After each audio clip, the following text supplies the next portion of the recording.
I guess just kind of can you give us your thoughts on facing BYU? I know the early part of practice you didn't know who you were playing. You found out last Monday it was going to be BYU. So I guess what stands out about the Cougars? Man, really, really good football team.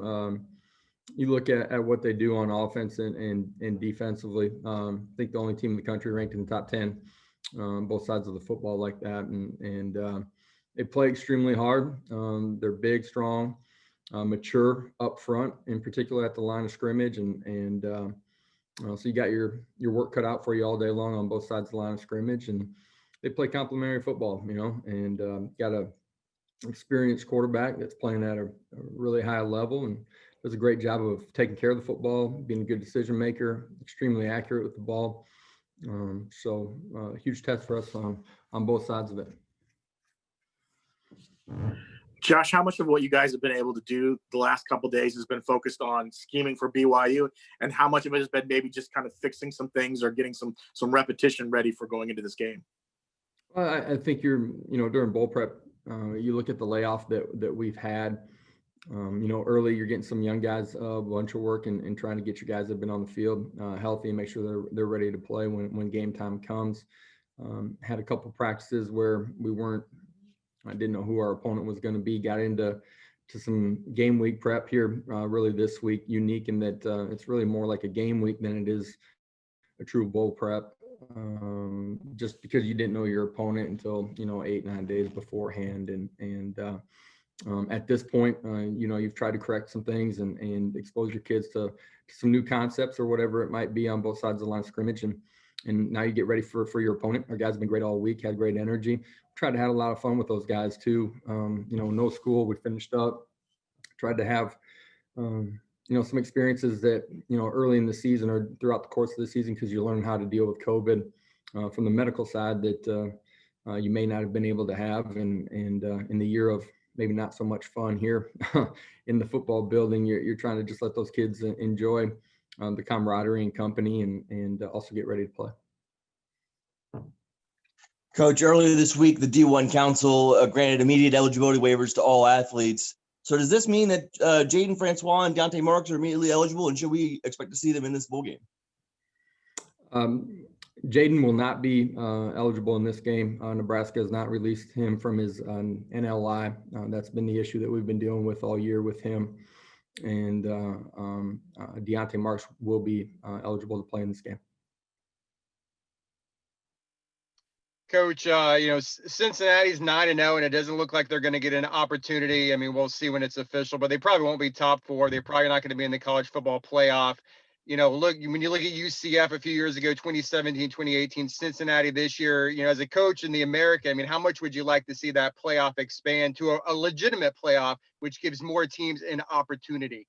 Yeah, the quality in this league is, as good as any. And, the ability to run the table and go undefeated is extremely hard to do. Number of games that they've played this year, if you look across the country with some teams that maybe haven't played a full schedule, I think that's the unique and tough thing about college football is having to play every week and line up and deal with the injuries, deal with the matchups, the ups and downs that inevitably come during the course of the season.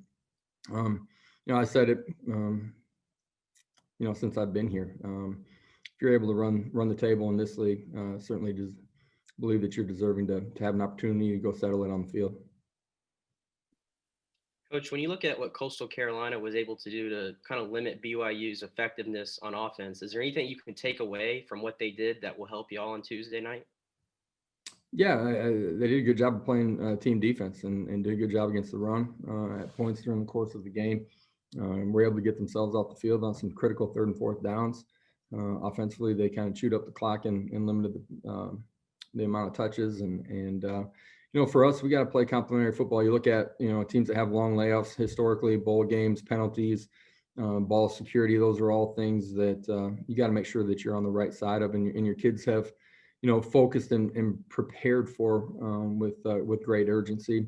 Talked about it today. Have been talking about it, this entire week.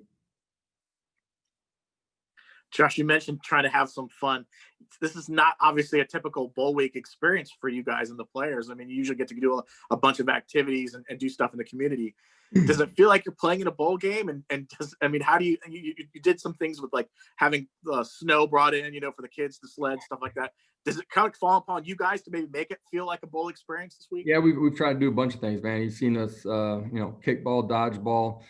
We did a movie night inside the basketball arena, lowered the Jumbotron, had popcorn and candy for the guys and let them space out. We brought in, the sledding experience for a good portion of our football team. They've actually never seen snow. And so just, having an experience like that, sledding downhill, getting pelted with some snowballs by your teammates too. Some of them were just asking, is this what snow really looks like, what it feels like? And just trying to do some things that are different. And I think that's one of the great thing about bowl experiences is, and really, if you date all the way back to when and why they started, it was about, a growth experience for young people and getting outside of an area of the country that they may have been from, experience a different culture, get exposed to different things. And we've tried to do that. Our football team did a toy drive to donate to charity, and Lokaihi kind of headed that up, but a lot of our guys partook in it, and those are the experiences that make up a college football experience, and been trying to do that all week. Coach, Jake Hescock said a couple weeks ago that he would take advantage of an extra year and come back. Coach Burnham the other day said Noah Hancock would come back. He also said Kalia Davis would return from opt-out. Are you expecting maybe some other players take advantage of that extra year, or maybe some of those other opt-outs returning for 2021? Yeah, I expect some of the opt-outs to come back. The uncertainty early in the year, and all of them have a different background, and look at the COVID situation through a different lens, and expect a lot of those guys to come back. Expect some of our guys that are seniors to come back as well. You mentioned a couple that definitely are. Josh, with so many teams opting out not to play bowl games and the bowl games being basically canceled because of that, does it feel special for you guys to get one more opportunity to play in a bowl game when there may not be as many games as there usually are in the past? Yeah, absolutely. You look at the opponent, the ability to play here in the state of Florida. A lot of our kids' families and friends are going to be able to come to the game. Absolutely a great experience, one that our players are really excited about. And I think, it's just an opportunity to do it one more time with this group of individuals and this team. We'll have a lot of guys back next year, but inevitably each season is different. And these guys want to do it one more time together. Coach, I know you talked a little bit about BYU at the onset, but their quarterback, Zach Wilson, is a really dynamic player. Can you kind of maybe talk more specifically about what he brings to the table? He is smart. He understands exactly what he's doing. He gets his eyes in the right place. His body's in the right position. He's accurate. When it's off schedule, he can make plays with his feet and his arm. He's got elite arm talent, and obviously that's why he's viewed so highly by the next level. Josh, do you expect any players announced that they're thinking of opting out for this game, or do you expect to have a pretty much a full roster going into the game? We're pretty close to being fully healthy and capable of putting our best on the field.